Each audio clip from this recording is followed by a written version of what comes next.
right, y'all, back with another paid review.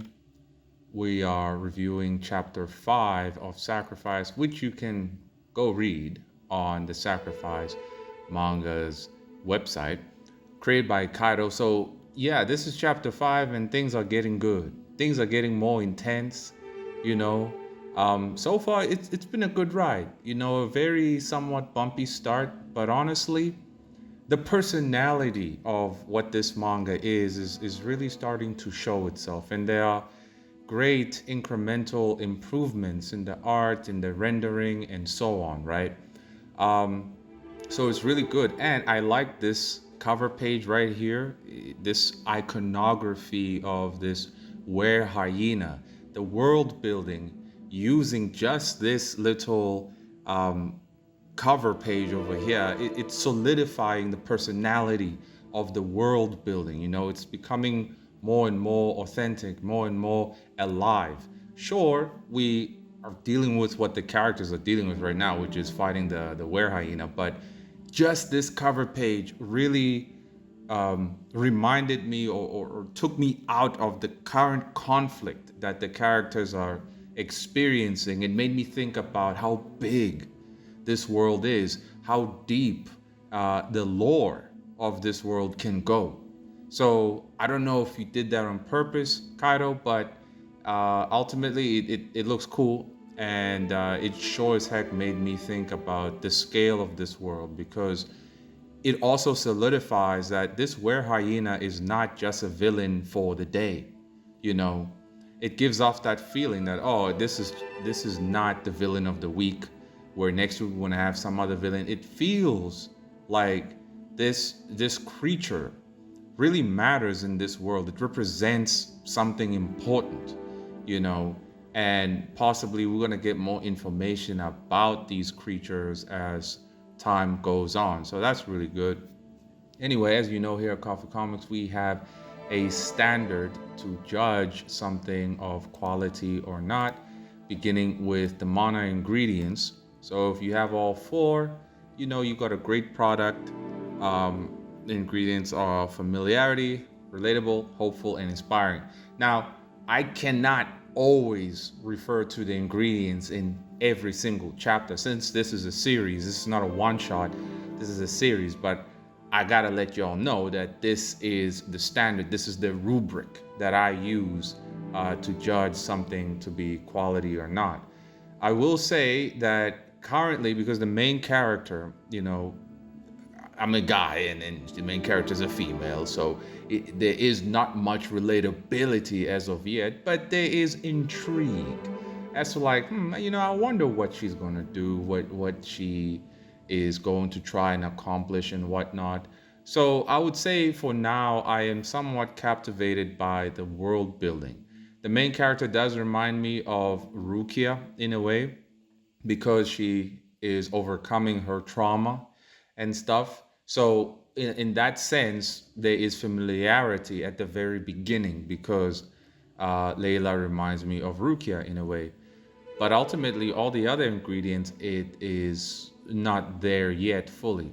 Sometimes I will judge the work if it follows the passable method, which is the simplification of professional standards, not the abandoning. If you follow these four characteristics here, ultimately you can have a solid product that isn't as detailed and isn't as Omega Shenron great, but it has all the key visual ingredients to satisfy a reader, right? If need be, I will refer to this as to the author, that the artist decide to use it, implement it or not, but sometimes I don't. And then we also have the artistic ranking system. Start from D rank all the way to S rank, right? So for now, Sacrifice still falls under D rank, but it's slowly getting up there, slowly getting up there. The rendering is the key thing, really, to polish. Once the rendering is polished some more, right, it can easily jump to C rank, but also the anatomy needs to be polished a little bit more. But at least our eyes can follow and see what's happening without any problems, really. So for now, it's still falls under D rank. You can see the characteristics um, in the positives of D rank and the negatives and so on. Go back to that video I made about the new coffee ranking system. Anyway, so let's get right into it. So here we are.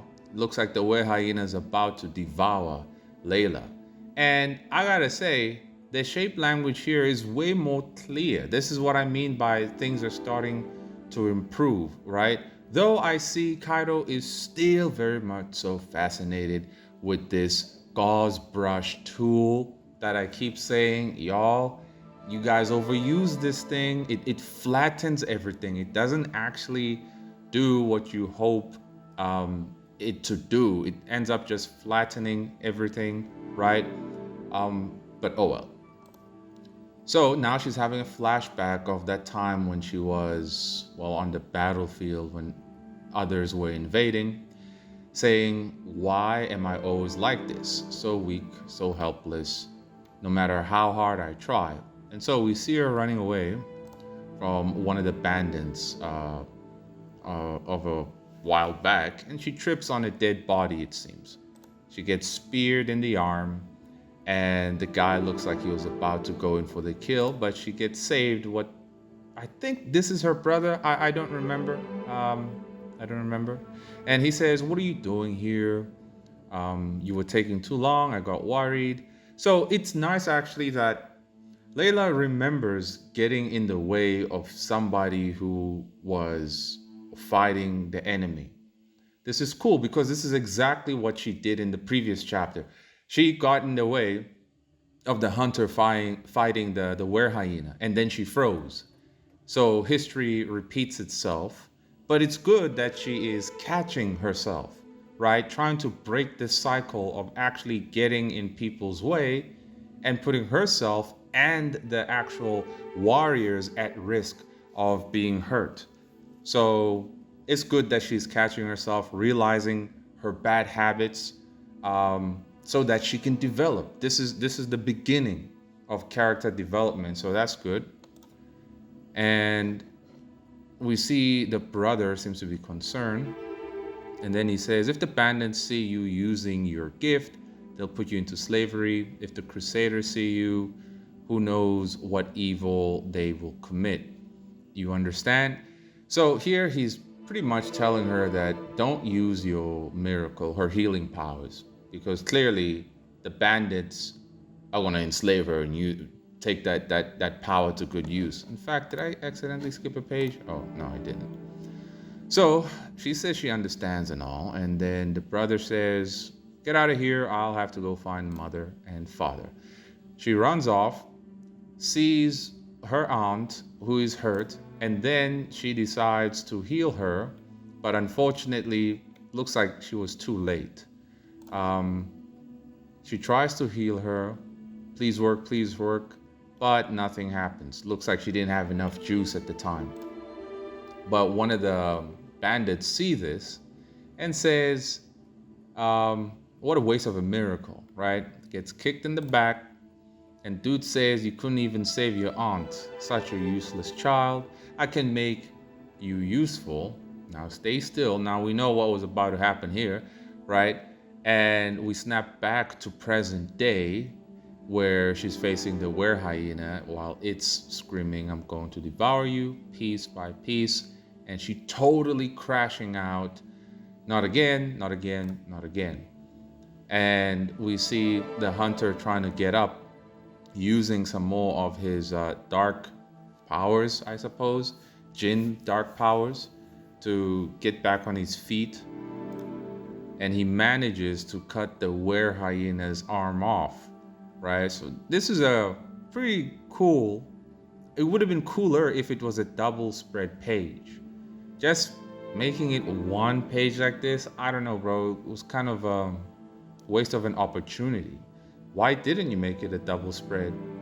I don't get it. You actually should have.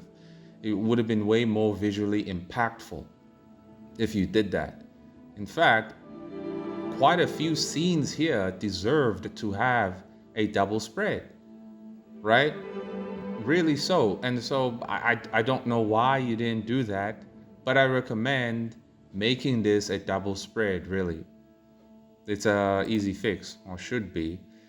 And we see the hunter telling Layla to run, history repeating itself, and the were hyena decides to slash the hunter. Now, this page, it looked like this panel and this panel were connected. There isn't like a space or a gap over here. So I asked that you put a gap over here, bro, because honestly, I was like, what am I looking at here? It's very visually confusing. Put the gap here to show that this is a second panel, because it actually looks like one giant panel, right? And I would have thought that such a slash from such a big creature would deal way more damage than what we see here, because this does not look as hardcore as it should be. It just looks like a normal scratch by maybe, well, a lion, but it's a very shallow cut. That looked like a very, very clean hit. So I would have expected that maybe some guts would be hanging out or something, just to show how deep the cut is or how severe the injury is. This was kind of underwhelming, right? Especially like this is towards the end of the chapter, and of course it ends with him saying, "I'm not done yet." So honestly, if you're going to show a visually impactful page like this, that the were hyena is dealing serious damage, well, let the damage be serious. Because this part looks like the damage serious, and then we see this part like, wait a minute, that ain't that serious. Everybody's shocked. His face looks like he's severely or fatally wounded, but we don't believe that he is as soon as we see how shallow the cut is. That's kind of destroying the immersion and somewhat making me believe that this guy's got plot armor. You see, he's got plot armor. So yeah, I would change that, make the cut a bit deeper, or maybe his dark Jinn powers decrease the damage upon impact. That could be the case. I don't know, but you're gonna have to explain that, I suppose, in the next chapter or whatever. Or I just suggest make the cut deeper, and if it is deeper, the damage more severe, how he survives and is still standing on his feet, right? Well, you're gonna have to be very convincing on explaining to us how exactly that's possible. Most likely, his dark powers help him have a healing factor of some sort. So it's actually an easy fix. Just make the injury more severe and explain it off with the dark powers giving him somewhat of a healing factor in the next chapter.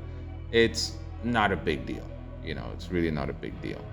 But ultimately, yeah, this was a jam-packed chapter, right? Layla recognizing her weakness, getting in people's way, getting other people hurt, and so on. That's good. So I hope in the next one, she ain't gonna be a helpless crybaby, right? But I wonder, because if she tries to get in the way again, while not knowing how to defeat this were hyena, she's gonna be an annoyance, greatly so, right? If she's going to take action in the next chapter here, or maybe she's going to activate a new power that accelerates her healing process, that now she can instantly heal you by touching you, right? So he can heal the hunter by a touch because her resolve is much higher, then that'd be good. Then she would be useful.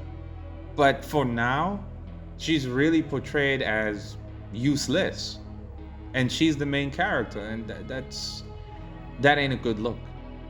That really ain't a good look, bro. So I hope her resolve kicks in the next chapter. I hope she unlocks level 2 of her healing powers, and that she can instantly heal the hunter, and they slay this were hyena, and get more information about where it's come from, what it is, give us some background, because as I said, this first the cover page really made me think about the world building as a whole, made me think about the lore of this world and so on. So I'm interested in seeing that as well. But all in all, I'll give this a I'll give this a 7 out of 10. You know, was a good clean read, fast paced, but Layla truly for now is still greatly an annoyance. We gotta fix that. So that's it for now. You want your own review, it's $40 per chapter, right? And one chapter is 15 to 25 pages. And you can send me a message on Instagram if you want one. That's it for now.